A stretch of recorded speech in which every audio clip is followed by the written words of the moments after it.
Cooling system দুই প্রকার, একটা হলো এয়ার কুলিং সিস্টেম আর একটা হলো কি ওয়াটার কুলিং সিস্টেম। তাহলে আমরা ওয়াটার কুলিং সিস্টেম নিয়ে আলোচনা করব। ওয়াটার কুলিং সিস্টেম নিয়ে কি কি জিনিস গঠিত আগে সেটা বলবো, তার সাথে সাথে আমরা বলে যাব কিভাবে এই ওয়াটার মানে পানি কিভাবে ঠান্ডা হয়। ঠিক আছে, সেটা হলো ওয়াটার কুলিং সিস্টেমের সাথে আপনার কি কি আছে দেখি।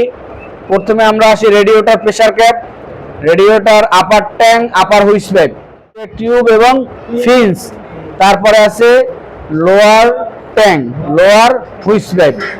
লোয়ার হুইস পাইপ থেকে আপনার ইঞ্জিনের সাথে ওয়াটার জ্যাকেটের সাথে সংযুক্ত। এখন লোয়ার হুইস পাইপের সাথে ইঞ্জিনের সাথে সংযুক্ত যে ওখানে আবার কি আছে আপনার thermostat bulb, thermostat bulb pass হয়ে তারপরে ইঞ্জিনের ভিতরে ওয়াটার জ্যাকেট, এটা ঘূর্ণায়মান একটা রাস্তা, পানির রাস্তা।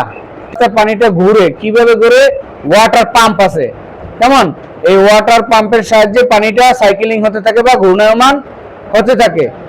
এখন এইটা আসি আমরা ইঞ্জিনটা যখন হিট হয়, হিট হওয়ার পরে থার্মোস্টার বাল্বটা কি করে আস্তে আস্তে খোলে এবং ওয়াটার পাম্প কি চলতে থাকে। এই চলার কারণে পানিটা ঘুরতে থাকে। তাহলে ঘোরার সিস্টেমটা কি, যখন ইঞ্জিনটা হিট হয় তখন রেডিয়েটরে ঠান্ডা পানিটা লোয়ার ট্যাঙ্ক থেকে, রেডিয়েটরের লোয়ার ট্যাঙ্ক থেকে লোয়ার হুইস পাইপ দিয়ে ইঞ্জিনে ওয়াটার জ্যাকেটে প্রবেশ করে, ইঞ্জিন সিলিন্ডারের চতুর্পাশে ঘুরতে থাকে, ঘুরে ওয়াটার পাম্পের সাহায্যে কি করে পাম্পের ঘূর্ণায়মান অবস্থায় কি করে ঘুরতে যখন থাকে পাম্পের সাহায্যে আবার রেডিয়েটরের আপার হুইস পাইপ দিয়ে আপার ট্যাঙ্কে প্রবেশ করে। আপার ট্যাঙ্কে প্রবেশ করে পানিটা গরম হয়, ইঞ্জিনের যখন সিলিন্ডারের চারপাশে ঘোরে তখন পানিটা কি হয় গরম হয়। তা গরম হওয়ার পরে আবার আপার হুইস পাইপে দিয়ে আপার ট্যাঙ্ক, রেডিয়েটর আপার ট্যাঙ্কে চলে আসে।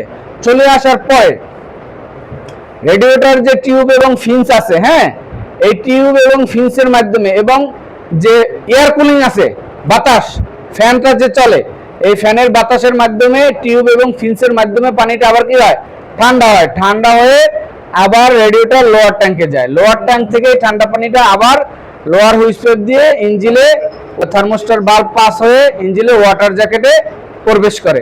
তার মানে এইভাবেই সর্বক্ষণ সাইকেলিং করতে থাকে এবং গরম হয়ে আপার ট্যাঙ্কে চলে আসে, আবার টিউব এবং ফিন্সের মাধ্যমে ঠান্ডা হয়ে লোয়ার ট্যাঙ্ক থেকে লোয়ার হুইস পাইপ দিয়ে ইঞ্জিনে প্রবেশ করে।